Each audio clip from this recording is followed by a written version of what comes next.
Hi friends, good morning. ನಾನು ಬೆಳಗ್ಗೆನೇ ಎದ್ದು ಫ್ರೆಶ್ ಅಪ್ ಆಗಿ ಮಕ್ಕಳಿಗೆ ಹಾಲು ಮತ್ತು ಟೀ ಕಾಸೋಣ ಅಂತ ಬಂದಿದ್ದೆ. ಬೆಳಗ್ಗೆ ಮಾರ್ನಿಂಗ್ ತುಂಬ ಚೆನ್ನಾಗಿತ್ತು, ಕೂಲಾಗಿತ್ತು. ಇವತ್ತು ಹಾಲು ಕಾಯಕ್ಕಿಟ್ಟಿದ್ದೆ ಮತ್ತು ನಮಗೆ ಟೀ ಇಟ್ಟಿದ್ದೆ. ನನಗೆ ಟೀ ಜೊತೆ ಬ್ರೆಡ್ಗೆ ಟೈಮ್ ತುಂಬ ಇಷ್ಟ ಆಗುತ್ತೆ. ನಂಗೆ ಅದಕ್ಕೆ ಟೀ ಸೋಸೋಣ ಅಂತ ಟೀಗಿಟ್ಟು ಹಾಗೆ ನಿಮ್ಮ ಜೊತೆ ಮಾತಾಡ್ತಿದ್ದೀನಿ. ನೋಡಿರಿ ಎಷ್ಟು ಚೆನ್ನಾಗಿದೆ.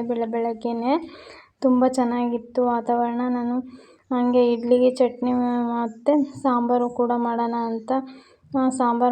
ಅಂತ ಬೆಳ್ಳುಳ್ಳಿ, ಹಸಿಶುಂಠಿ, ಕಾಯಿ ತುರಿ, ಈರುಳ್ಳಿ, ಟೊಮೊಟೊ, ಹಸಿಮೆಣಸಿನ್ಕಾಯಿ, ಸಾಂಬಾರು ಪುಡಿ, ಅರಿಶಿಣದ ಪುಡಿ, ಜೀರಿಗೆ, ಕಾಳುಮೆಣಸಿನ ಪುಡಿ, ಹುಣಸೆಹಣ್ಣು, ಬೇಳೆ ನೆನೆಸಿಟ್ಟಿದ್ದೆ ಆಲ್ರೆಡಿ ತೊಳೆದು. ಈ ಥರ ಒಂದ್ಸರಿ ಬೇಳೆ ಸಾಂಬಾರು ಮಾಡ್ಕೊಳ್ಳಿ, ತುಂಬ ಟೇಸ್ಟಿಯಾಗಿರುತ್ತೆ, ತುಂಬ ಚೆನ್ನಾಗಿರುತ್ತೆ.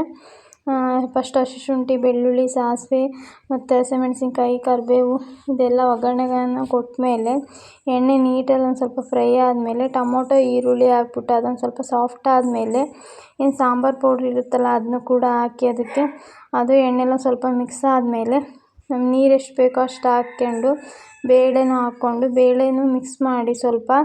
ಅದಾದಮೇಲೆ ಉಪ್ಪು ಮತ್ತು ಕಾಯಿ ತುರಿ, ಬೇಳೆ ಇಷ್ಟನ್ನು ಮಿಕ್ಸ್ ಮಾಡಿಕೊಂಡು ನೀರು ಹಾಕಿದ ಮೇಲೆ ಹುಣಸೆಹಣ್ಣಿನ ಹುಳಿ ಹಾಕಬೇಕು. ಒಂದು 3 ನಿಮಿಷ ಕೂಗಿಸ್ಕೊಂಡ್ರೆ ನೋಡಿ ಎಷ್ಟು ಚೆನ್ನಾಗಿ ಉಬ್ಬಿ ಬಂದಿದೆ. ಹಿಟ್ಟು ಕೂಡ ತುಂಬ ಚೆನ್ನಾಗಿ ಬಂದಿತ್ತು. ಇಡ್ಲಿ ಕೂಡ ತುಂಬ ಸಾಫ್ಟಾಗಿತ್ತು. ಇಡ್ಲಿ ತಿನ್ನೋಕ್ಕೆ ತುಂಬ ಚೆನ್ನಾಗಿತ್ತು. ಆ ಸಾಂಬಾರು ಕೂಡ ತುಂಬ ಚೆನ್ನಾಗಿತ್ತು, ತುಂಬ ಟೇಸ್ಟಿ ಕೂಡ ಇತ್ತು. ಇಡ್ಲಿ ಜೊತೆ ಅಂತೂ ತುಂಬ ಚೆನ್ನಾಗಿತ್ತು. ನೀವು ಒಂದ್ಸಲ ಟ್ರೈ ಮಾಡಿ ಈ ಥರ. ಅದಾದಮೇಲೆ ತಿಂಡಿ ಎಲ್ಲ ಆದಮೇಲೆ ಕಿಚನ್ ಕ್ಲೀನ್ ಮಾಡಬೇಕಿತ್ತು. ಕಿಚನ್ ಎಲ್ಲ ಕ್ಲೀನ್ ಮಾಡೋಕ್ಕಿತ್ತು. ಪಾತ್ರೆ ನೋಡಿ ಎಷ್ಟೊಂದಿದೆ. ಎಲ್ಲ ತಿಂಡಿ ಎಲ್ಲ ತಿಂದ್ವಿ. ಎಲ್ಲ ತಿಂದಾದಮೇಲೆ ಹಾಲಿಟ್ಟಿದ್ದೆ ಪಾಪುಗೆ. ಕಿಚನೆಲ್ಲ ಕ್ಲೀನ್ ಮಾಡಿ ನಾನು ಫ್ರೆಶ್ ಅಪ್ ಆಗಿ ಒಂದು ಸ್ವಲ್ಪ ಹೊತ್ತು ರೆಸ್ಟ್ ಮಾಡಿದೆ. ರೆಸ್ಟೆಲ್ಲ ಮಾಡಿದ ಮೇಲೆ ಈವ್ನಿಂಗು ಒಂದು ಸ್ವಲ್ಪ ಟೀಗಿಡೋಣ ಅಂತ ಬಂದೆ. ನಮಗೆ ಮಕ್ಕಳಿಗೆ ಹಾಲು ಕಾಸೋಣ, ನಮಗೆ ಟೀ ಇಡೋಣ ಅಂತ ಹೇಳ್ಬಿಟ್ಟು ಟೀ ಇಡೋಕ್ಕೆ ಬಂದಿದ್ದೆ.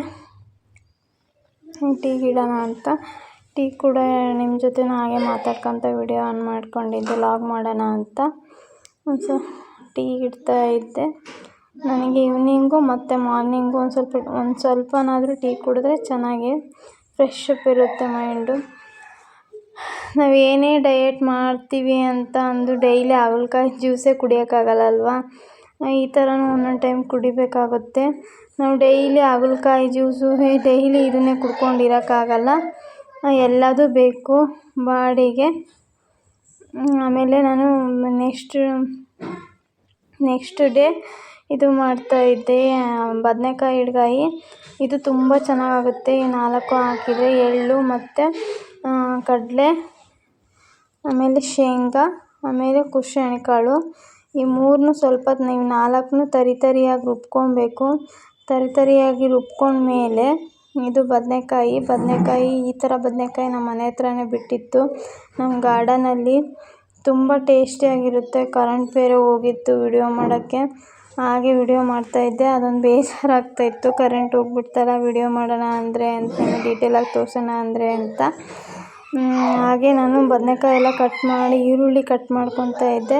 ನಾವು ಬದನೇಕಾಯಿನ ಯಾವಾಗಲೂ ಕಟ್ ಮಾಡಿದ ಮೇಲೆ ಸ್ವಲ್ಪ ಉಪ್ಪು ಹಾಕಿ ಕಟ್ ಮಾಡಿಬಿಟ್ರೆ ಅದರಲ್ಲಿರೋದು ಗಲೀಜೆಲ್ಲ ಹೋಗ್ಬಿಟ್ಟು ತುಂಬ ನೀಟಾಗಿ ಆಗುತ್ತೆ ಮತ್ತು ಬ್ಲ್ಯಾಕು ಆಗೋದಿಲ್ಲ. ಅದು ಕೊಯ್ದ ತಕ್ಷಣ ಬ್ಲ್ಯಾಕ್ ಥರ ಆಗುತ್ತಲ್ಲ, ಆ ಥರ ಆಗೋಲ್ಲ. ತುಂಬ ಚೆನ್ನಾಗಿರುತ್ತೆ ಬದನೇಕಾಯಿ. ಈ ಥರ ನೀವು ಮಾಡಿ ನೋಡಿ ನಿಮ್ಮ ಮನೆಯಲ್ಲಿ. ಕಟ್ ಮಾಡಿ ಈ ಥರ ಉಪ್ಪಲ್ಲಿಟ್ಟು ಹಸಿಶುಂಠಿ, ಕಾಯಿ, ಟೊಮೊಟೊ, ಈರುಳ್ಳಿ, ಪುದೀನ, ಬೆಳ್ಳುಳ್ಳಿ, ಕಾಳುಮೆಣಸು, ಜಾಪತ್ರೆ, ಚಕ್ಕೆ, ಜೀರಿಗೆ ಮತ್ತು ಚಕ್ರ ಮೊಗ್ಗು, ಲವಂಗ, ಏಲಕ್ಕಿ, ಎಳ್ಳು, ಕಡಲೆ, ಶೇಂಗಾ, ಕುಶಿಕಾಳು ಇದನ್ನ ತರಿಯಾಗಿ ರುಬ್ಕೊಬೇಕು. ಇದು ಮಾತ್ರ ಆಯಿಲಲ್ಲಿ ಫ್ರೈ ಮಾಡಬೇಕು. ಆಯಿಲಲ್ಲಿ ಫ್ರೈ ಮಾಡಬೇಕು. ಇದನ್ನು ಆಯಿಲಲ್ಲೆಲ್ಲ ಫ್ರೈ ಮಾಡಿಕೊಂಡು ರುಬ್ಕೊಬೇಕು ನೀಟಾಗಿ. ಆಯಿಲಲ್ಲಿ ಫ್ರೈ ಮಾಡ್ತಾಯಿದ್ದೆ ನಾನು ಅದೆಲ್ಲ. ಇದನ್ನು ತರಿಯಾಗಿ ರುಬ್ಕೊಬೇಕು. ಆಯಿಲಲ್ಲೆಲ್ಲ ಫ್ರೈ ಆದಮೇಲೆ ಇದು ಗೋಲ್ಡನ್ ಬ್ರೌ ಬಂದಮೇಲೆ ಇದನ್ನು ಬೇರೆ ರುಬ್ಕೊಂಡಿದ್ದೀನಿ ನಾನು. ರುಬ್ಕೊಂಡ್ಮೇಲೆ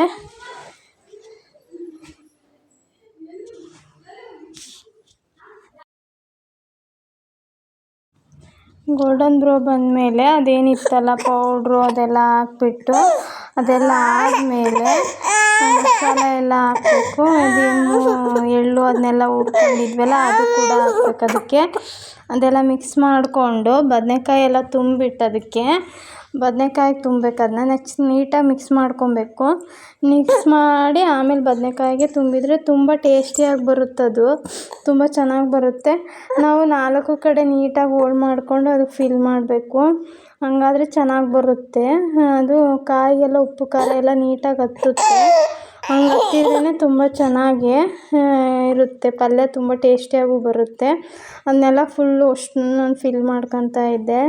ಅದೇ ಥರನೇ ಎಲ್ಲವಕ್ಕೂ ಎಲ್ಲ ಫಿಲ್ ಮಾಡ್ತಾಯಿದ್ದೆ. ಬದನೇಕಾಯಿಗೆ ಒಂದೊಂದು ಹಾಗೆ ಇದ್ದಿತ್ತಲ್ಲ ಅದನ್ನು ಲಾಸ್ಟಲ್ಲಿ ಮಸಾಲೆ ಎಲ್ಲ ಮಿಕ್ಕುತ್ತಲ್ಲ ಅದರಲ್ಲಿ ಹಾಕಿ ಆಯಿಲಲ್ಲಿ ಕಾದ್ಮೇಲೆ ಬಿಡಬೇಕು. ಆವಾಗ ಟೇಸ್ಟಿಯಾಗಿರುತ್ತೆ, ಚೆನ್ನಾಗಿರುತ್ತೆ. ಇದನ್ನೊಂಥರ ಟ್ರೈ ಮಾಡಿ. ಈ ಪಲ್ಯನ ತುಂಬ ಚೆನ್ನಾಗಿರುತ್ತೆ. ಈ ಥರ ಟ್ರೈ ಮಾಡಿ. ನೀವೇ ವೀಕ್ಲಿ ಒಂದೊಂದು ಟೈಮ್ ಮಾಡ್ಕೊತಿರ್ತೀರ. ತುಂಬ ಟೇಸ್ಟಿ ಇರುತ್ತೆ ಇದು ಬದನೇಕಾಯಿ ಎಣ್ಗಾಯಿ. ರೊಟ್ಟಿ ಜೊತೆ ಮತ್ತು ರೈಸ್ ಜೊತೆನೂ ತುಂಬ ಚೆನ್ನಾಗಿರುತ್ತೆ ಕಾಂಬಿನೇಷನ್ನು. ಒಂದು ಸಲ ಟ್ರೈ ಮಾಡಿ ನಿಮ್ಮ ಮನೆಯಲ್ಲಿ. ನಾನು ಈ ಥರ ಎಲ್ಲ 4 ಕಡೆನೂ ಫಿಲ್ ಮಾಡ್ತಾಯಿದ್ದೆ. ಎಲ್ಲ ಫಿಲ್ ಮಾಡಿ ಅಷ್ಟನ್ನೂ ಎಲ್ಲ ನೀಟಾಗಿ ಫಿಲ್ ಮಾಡುತ್ತಾ ಅಷ್ಟನ್ನೂ ಎಲ್ಲವಕ್ಕೂ ಫಿಲ್ ಮಾಡಿ ಮುಗಿಸಿದ್ದೀನಿ. ಈ ಥರ ಫಿಲ್ ಮಾಡಬೇಕು. ಈ ಥರ ಎಲ್ಲ ಫಿಲ್ ಮಾಡಿದರೆ ತುಂಬ ಚೆನ್ನಾಗಿ ಬರುತ್ತೆ. ನೋಡಿ ನಾನು ಈ ಥರ ಫಿಲ್ ಮಾಡಿ ಲಾಸ್ಟಲ್ಲಿ ಸ್ವಲ್ಪ ಮಸಾಲ ಉಳಿದಿತ್ತಲ್ಲ ಅದನ್ನು ಇಲ್ಲಿ ಎಣ್ಣೆ ಕಾದ್ಮೇಲೆ ಅದಕ್ಕೆ ಹಾಕ್ತಾಯಿದ್ದೀನಿ. ಎಣ್ಣೆ ಎಲ್ಲ ಕಾದ್ಮೇಲೆ ಅದಕ್ಕೆ ಹಾಕಿ ನೋಡಿ ಈ ಥರ ಎಲ್ಲ ಎಣ್ಣೆ ಬಿಟ್ಕೊಳ್ಳುತ್ತೆ. ಅದು ಹಾಕಿದ ತಕ್ಷಣವೇ ಅದಕ್ಕೆ ಬದನೇಕಾಯಿ ಹಾಕಿ ಆವಾಗಲೇ ಲಿಡ್ಲು ಕ್ಲೋಸ್ ಮಾಡಬಾರ್ದು. ಲಿಡ್ಲನ್ನ ಕ್ಲೋಸ್ ಆವಾಗಲೇ ಮಾಡಿದರೆ ಚೆನ್ನಾಗಿರಲ್ಲ. ಒಂದು ಸ್ವಲ್ಪ ಹೊತ್ತು ಮುಚ್ಚಿ ನಾವು ನೀರನ್ನು ಜಾಸ್ತಿ ಹಾಕ್ಬಾರ್ದು. ಇದಕ್ಕೆ ಸ್ವಲ್ಪ ಎಷ್ಟು ಬೇಕೋ ಅಷ್ಟು ನೀರು ಹಾಕ್ಕೊಂಡು ನಮಗೆ ಗೊತ್ತಾಗುತ್ತೆ. ಆಮೇಲೆ ನಾನು ಇದ್ರ ಜೊತೆಗೆ ಚಪಾತಿ ಮಾಡಿದ್ದೆ. ಚಪಾತಿ ತುಂಬ ಚೆನ್ನಾಗಿರುತ್ತೆ, ತುಂಬ ಚೆನ್ನಾಗಾಗುತ್ತೆ ಅಂತ ನಾನು ರೊಟ್ಟಿ ಅರ್ಜೆಂಟ್ ಇತ್ತಲ್ಲ ಹಂಗಾಗಿ ಚಪಾತಿನೇ ಮಾಡಿದ್ದೆ. ಲಾಸ್ಟಲ್ಲಿ ಸ್ವಲ್ಪ ಎಣ್ಣೆ ಸವರಿ ಉದ್ದಿದ್ರೆ ತುಂಬ ಚೆನ್ನಾಗಿ ಬರುತ್ತೆ. ನಾನು ಮಾಲ್ಟು ಕೂಡ ಮಾಡ್ತಿದ್ದೆ, ಹಾಗೆ ಮಕ್ಕಳಿಗೆ ಹಾಲು ಕಾಯಿಸ್ತಾ ಇದ್ದೆ. ನೋಡಿರಿ ಪಲ್ಯ ಎಷ್ಟು ಚೆನ್ನಾಗಿ ಬಂದಿದೆ, ತುಂಬ ಟೇಸ್ಟಿ ಇತ್ತು, ತುಂಬ ಚೆನ್ನಾಗಿತ್ತು, ತುಂಬ ರುಚಿ ಇತ್ತು. ಕಿಚನೆಲ್ಲ ನಾನು ಕ್ಲೀನ್ ಮಾಡಿಕೊಂಡು ನನ್ನ ಮಗಳದ್ದು ಸ್ಕೂಲ್ ಅಡ್ಮಿಷನ್ ಇತ್ತು. ಅಡ್ಮಿಷನ್ ಮಾಡಿಸಿ ಆಲ್ರೆಡಿ ಬಂದೆ ನಾನು. ಇವತ್ತು ಅಡ್ಮಿಷನ್ ಮಾಡಿಸಿ ಅಮ್ಮ ಬಂದಿತ್ತಾ, ಹಾಗೆ ನಾನು ಬಿರಿಯಾನಿ ಮಾಡೋಣ ಸ್ವಲ್ಪ ಕಬಾಬ್ ಮಾಡೋಣ ಅಂತ ಸ್ವಲ್ಪ ಚಿಕನ್ ತರಿಸಿದ್ವಿ 1 kg. ಅದರಲ್ಲೇ ನಾನು ಬಿರಿಯಾನಿ ಸ್ವಲ್ಪ ಕಬಾಬು ಮಾಡ್ತಾಯಿದ್ದೆ. ಪಾಪು ನೋಡ್ರಿ ಅಳ್ತಾ ಇದ್ದ. ನಾನು ಪ್ರಣುನು ಇದಕ್ಕೂ ನನ್ನ ಮಗಳನ್ನ ಅಡ್ಮಿಷನ್ ಮಾಡ್ಸೋಕೆ ಹೋಗಿದ್ವಲ್ಲ, ಬಂದ ತಕ್ಷಣ ಅಳ್ತಾ ಇದ್ದ ಚಿನ್ನು. ಅವನನ್ನು ಎತ್ಕೊಂಡು ಸ್ವಲ್ಪ ಸಮಾಧಾನ ಮಾಡ್ತಾ ನಿಮ್ಮ ಜೊತೆಗೂ ಮಾತಾಡೋಣ ಅಂತ ವಿಡಿಯೋ ಆನ್ ಮಾಡಿಕೊಂಡೆ. ಅಲ್ಲಿ ಹೋಗಿ ವಿಡಿಯೋ ಮಾಡೋಣ ಪ್ರಣೀಕರ್ ಸ್ಕೂಲ್ ಹತ್ರ ಅಂದ್ಕೊಂಡೆ, ಬಟ್ ಫೋನು ಮರ್ತ್ಬಿಟ್ಟು ಹೋಗ್ಬಿಟ್ಟಿದ್ದೆ. ನೋಡಿ ನನ್ನ ಮಗಳು ಅಡ್ಮಿಷನಿಗೆ ರೆಡಿ ಆಗಿದ್ಲು, ಹಾಯ್ ಮಾಡ್ತಾಯಿದ್ದಾಳೆ. ಹಾಗೆ ನಾನು ಕಬಾಬು ಮತ್ತು ಬಿರಿಯಾನಿ ಕೂಡ ಮಾಡಿದೆ. ಅದು ಪೂರ್ತಿ ರೆಸಿಪಿ ತೋರ್ಸೋಕ್ಕಾಗಲಿಲ್ಲ. ಆಮೇಲೆ ಶಾಪಿಂಗ್ ಕೂಡ ಮಾಡ್ಕೊಂಬಂದಿದ್ವಿ ನಾವು, ಅದನ್ನು ತೋರಿಸ್ತಾ ಇದ್ದೀನಿ. ಅಗರಬತ್ತಿ ಮತ್ತು ಮೊನ್ನೆ ಶಾಪಿಂಗ್ ಮಾಡಿದ್ವಿ, ಸ್ವಲ್ಪ ಮಾಡಿದ್ವಿ, ಇನ್ನೂ ಸ್ವಲ್ಪ ಬೇಕಿತ್ತು. ಇದು ರುಚಿಗೋಲ್ಡು ನಾವು ಅಡುಗೆಗೆಲ್ಲ ಬಳಸೋದು, ಅದು ದೀಪಕ್ಕೆ. ಇದು ಗರಂ ಮಸಾಲ ನಾನು ಮನೆಯಲ್ಲೇ ಮಾಡ್ತೀನಿ, ಒಂದೊಂದು ಟೈಮ್ ಆಗಲ್ಲಲ್ಲ, ಹಂಗಾಗಿ ನಾನು ಎಮರ್ಜೆನ್ಸಿಗಿರಲಿ ಅಂತ ಒಂದು ಪ್ಯಾಕೆಟ್ ತರಿಸ್ಕೊಂಡಿದ್ದೆ. ಆಮೇಲೆ ನನ್ನ ಮಗಳು ತೋರಿಸ್ತಾ ಇದ್ದಾಳೆ ನಾನು ಇದನ್ನೆಲ್ಲ. ಆಮೇಲೆ ಇದು ಹರಳೆಣ್ಣೆ, ಇದು ಹರಳೆಣ್ಣೆ, ಅದನ್ನೊಂದು ಸಲ ತೋರಿಸ್ತೀನಿ ಏನಕ್ಕೆ ಏನು ಅಂತ ಎಲ್ಲ ನಿಮಗೆ. ಇದು ಮಕ್ಕಳಿಗೆ ನಾವು ಸೋಪ್ ಹಿಮಾಲಯನೇ ಬಳಸೋದು. ಆಮೇಲೆ ದಾಲ್ಡ, ಆಮೇಲೆ ಟೈಡ್ ಸೋಪಿಂಗ್ ಪೌಡ್ರು, ಆಮೇಲೆ ಅಗರಬತ್ತಿ ಒಂದು ಡೈಲಿ ಯೂಸಿಗೆ ಒಂದು, ಮತ್ತು ವಾರದಲ್ಲಿ ಸ್ಪೆಷಲಾಗಿ ನಾನು ಸಾಟರ್ಡೆ ಆಮೇಲೆ ಫ್ರೈಡೇ ಹಚ್ತಾ ಇರ್ತೀನಿ. ಅದಕ್ಕೆ ತುಂಬ ಚೆನ್ನಾಗಿರೋದೊಂದು ಸ್ಮೆಲ್ ಚೆನ್ನಾಗಿರೋದೊಂದು ತಗೊಂಬಂದಿದ್ದೆ. ಆಮೇಲೆ ಇದು ಪೇಸ್ಟು ನಾವು ಯೂಸ್ ಮಾಡೋದು ಯಾವಾಗಲೂ ಪತಂಜಲಿನೇ ಯೂಸ್ ಮಾಡ್ತೀವಿ ಪೇಸ್ಟ, ತುಂಬ ಚೆನ್ನಾಗಿ ಬರುತ್ತೆ.